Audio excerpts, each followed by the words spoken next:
સુરત શહેરની કુખ્યાત સદ્દામ ગૌડીલ ગેંગે 4 વર્ષથી જે બંગલા પર ગેરકાયદેસર કબજો જમાવ્યો હતો તે 3.5 કરોડની કિંમતના બંગલાની ચાવી ગુસ્સીટોકનો ગુનો દાખલ થતા સામે ચાલીને એસઓજી પોલીસને સોંપી દીધી હતી।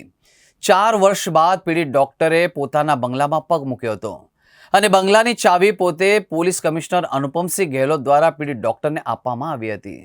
गोराट रोड पर आवेला अमीर रॉ हाउस बंगलो नंबर 45 मालिक डॉक्टर मोहम्मद जाकिर अयूब मेमण जे 4 वर्ष पहला गैंगना मुख्य लीडर इम्तियाज उर्फे सद्दाम इकबाल बचाव अने तेनी गैंगना सभ्योए आ बंगला पर गैरकायदेसर रीते कब्जो जमावी लीधो हतो। गैंगना आतंकना कारणे डॉक्टर अने तेमनो परिवार पोताना ज घरमां प्रवेश करी शकता न हता। बंगला पर पहोंचता ज मेमण दंपतीए डीसीपी नकूम अने पीआई सोनाराने पोताना हाथथी मीठाई खवडावी मोडું મીઠું કરાવ્યું હતું। જ્યારે એસઓજીએ સદ્દામ અને તેની ગેંગ વિરુદ્ધ ગુસ્સીટોક કાયદા હેઠળ ફરિયાદ દાખલ કરી છે। ત્યારે ગેંગના સભ્યોમાં ભયનો માહોલ પણ ફેલાયો છે। આ કાયદા હેઠળ કાર્યવાહી ઘણી કડક હોય છે અને લાંબા સમય સુધી જામીન મળતા નથી, જેથી ગેંગના સભ્યો થરવરી ઉઠ્યા હતા। આ ડરનું પરિણામ એ આવ્યું કે ગેંગનો એક સભ્ય સાજિદ પઠાણ જાતે જ બંગલાની ચાવી લઈને એસઓજીના ડીસીપી રાજદીપસિંહ નકુ પાસે પહોંચી ગયા હતા અને ઘટનાની ગંભીરતા અને કાયદાની તાકાત દર્શાવવા માટે સુરત પોલીસ કમિશનર અનુપમસિંહ ગેહલોતે પોતે આ મામલામાં રસ લીધો હતો। 4 વર્ષ બાદ પોલીસ કમિશનરના હસ્તે જ બંગલાની ચાવી ડોક્ટર મેમણ અને તેમના પરિવારને સોંપવામાં આવી હતી। આ ક્ષણે ડોક્ટર અને તેમની પત્ની ભાવુક થઈ ગયા હતા।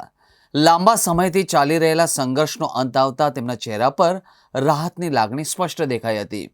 આ પ્રથમ ઘટના હશે કે જ્યારે ગુસ્સીટોકનો ગુનો દાખલ થયા બાદ કોઈ ગેંગમાં આટલો ભય છે કે સામેથી કબજો કરાયેલા બંગલાની ચાવી આપવા માટે પહોંચ્યા હતા।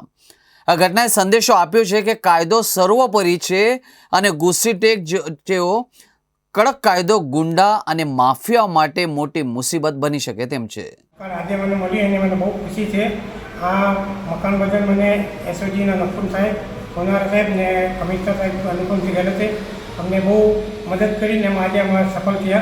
આજે અમને ન્યાય મળ્યો છે। હું પોતે ડૉક્ટર છું, મારા છોકરો સોલા સિવિલમાં પીડિયાટ્રિશિયન છે, એની વાઇફ ગાયનેકોલોજીસ્ટ છે। એટલે અમે આ મકાન એટલા માટે બને કે બધા પરિવારિક સાથે રહીએ, પણ આ લોકો અમારી હાથે બિલ્ડિંગ અપાવવામાં ચીટિંગ કરી ગયા। લોકો અમને છેતરી ગયા લોકો છે, ખોટી રીતે આ લોકો બંગલો પચાવી ગયા હતા। નતા વખતે અમે લોકો હેરાન થતા હતા, એટલા બધા હેરાન કરે કે રીતે લુટકી દાદાગીરી કરતા હતા એ લોકો ને કે તારે થાય તે કરી લઉં, તારું કશું નહીં આપું તને।